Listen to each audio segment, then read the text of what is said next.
¿Y si vemos cómo funciona esto en la práctica? La ingeniería genética o tecnología de ADN recombinante es el conjunto de técnicas de laboratorio que permiten tomar un gen determinado de un genoma e introducirlo en el genoma de otro organismo, agregando una característica o modificándola de forma controlada para que resulte más beneficiosa. Antes de producir alimentos, la ingeniería genética se ocupó de la medicina. ¿Sabías que hay muchos medicamentos producidos por bacterias? Sí, es el primer producto medicinal que salió a la venta y lo usan los enfermos, es la insulina humana. Y esto se hizo aislando el gen de la insulina de páncreas humanos, separándolo y colocándolo en una bacteria que se llama Escherichia coli, para producir en grandes cantidades la insulina humana. Hasta ese momento no se usaba la insulina humana, no se podía hacer porque era sacar páncreas humanos, lo cual era imposible, y se estaban usando lo de los animales.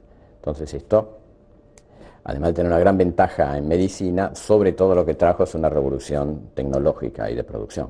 Después están todas las ramas que se llaman interferones o linfoquinas, que son proteínas que tienen que ver con nuestro sistema inmune y que se los está utilizando fundamentalmente para tratamientos con enfermedades virales o infecciones virales y enfermedades oncológicas, tratamientos en cáncer.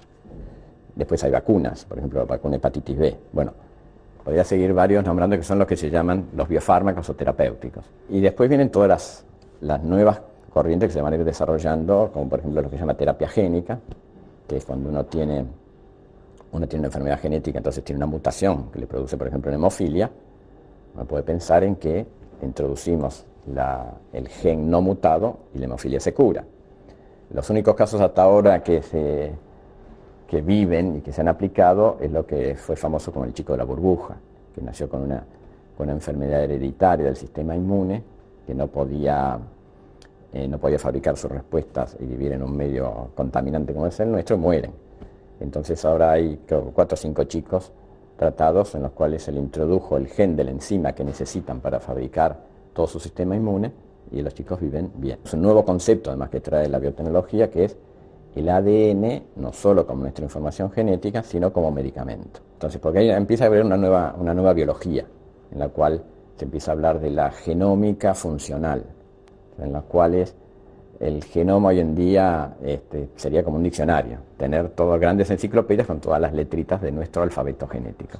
Pero más en el campo médico va a traer nuevos medicamentos, mucho más precisos, va a tener nuevas vacunas, todo esto ya está en desarrollo fuertemente, porque se estudian los genomas humanos con los genomas bacterianos, cómo interaccionamos con los huéspedes, cómo evolucionamos. Eso lleva a una medicina evolucionista, es decir, nosotros no estamos aislados, somos parte de esta naturaleza, entonces estamos metidos en este mundo, cómo nos relacionamos con los otros genomas, que son los que Pasteur decía que nos atacaban, pero tal vez no nos ataquen, tal vez tengamos una forma de vida con ellos. Ahora que vamos conociendo un poco más sobre los campos de aplicación de la ingeniería genética, veamos cómo genes de organismos no vegetales, como por ejemplo de bacterias, se pueden insertar en las plantas. Es como cuando en la computadora utilizamos las técnicas de copiar y pegar. Tal es el caso del BT, una bacteria común del suelo que produce proteínas tóxicas para ciertos insectos. Cuando los genes de esta bacteria se insertan en la cadena de ADN de la planta, esta puede protegerse sola y no es necesario usar insecticidas químicos. Las técnicas de ingeniería genética se pueden usar para solucionar una gran variedad de problemas. Ustedes saben que las plantas se enferman de muchas cosas, se enferman con virus, se enferman con hongos, se enferman con bacterias, de la misma manera que los humanos o los animales se enferman. Uno lo que puede hacer es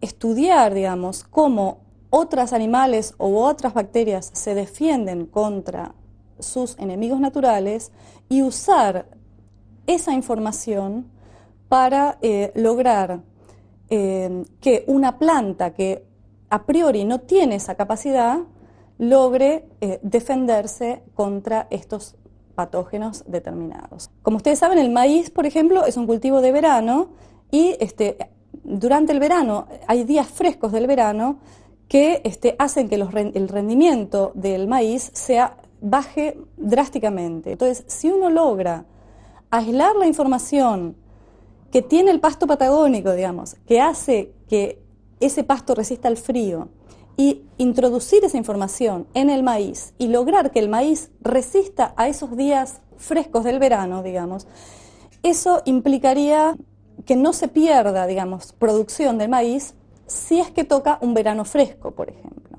Uno lo que tiene que hacer es introducir toda esa información adentro de, en principio, una única o unas pocas células de la planta que uno quiere transformar. Las células de las plantas son totipotentes, eso quiere decir que a partir de una única célula, uno manipulando las condiciones de cultivo de esa única célula, puede lograr que esa célula se divida miles de veces y dé origen a una planta entera. Esa planta va a tener esa información genética que uno introdujo en cada una de todas sus células. Con esta serie de herramientas, uno lo que puede hacer es saltar la barrera de especies, o sea, uno puede aislar información genética de una bacteria y lograr expresar esa información genética en una planta. Hacer la planta transgénica por ahí lleva un año, pero después la evaluación lleva años, porque además, digamos, una vez que uno tiene la autorización por parte de la CONAVIA para hacer el ensayo, uno tiene que hacer el ensayo a campo y comprobar que realmente esa planta tiene las características que uno desea, ¿no? Los genes forman parte de las células forman parte de los alimentos. En consecuencia, sí, comemos genes. O sea, los alimentos transgénicos están, digamos, sufren todos los controles que sufre un alimento común, más otros controles que son específicos para los transgénicos. O sea, yo creo que incluso están mucho más controlados que muchísimos otros alimentos.